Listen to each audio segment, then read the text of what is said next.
Part 2, we can find f inverse of x and state its domain and range. Of course, we're continuing the question from the previous short, which I will link to this one. And f inverse over here, how do we find this? We can take f of x and just change f of x as y. So we can write y equals f of x, y is equal to 2 minus the square root of x plus 5. And now we can just make x the subject.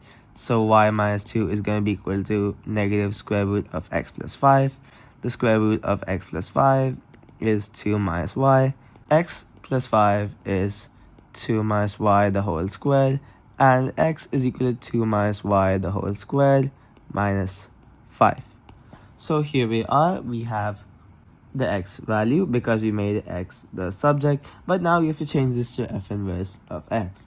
And how do we do this? We just change the y to x, because remember, this function is in terms of x as given over here.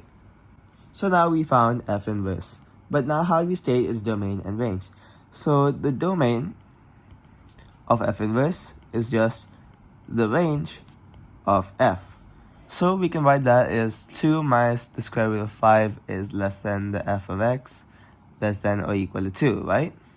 No, this is not correct completely yet, because although you can simply copy this down from up here, as we know the range from the previous part, we cannot write f of x as a domain. You have to just write x. That's the one thing you should change by writing this over here, because domain always contains the input variable, only the range contains the output. So the range of f inverse over here, we can write that as the domain of f.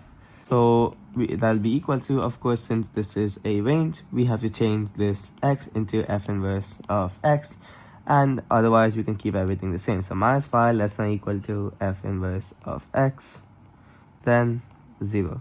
And this will be our final answer.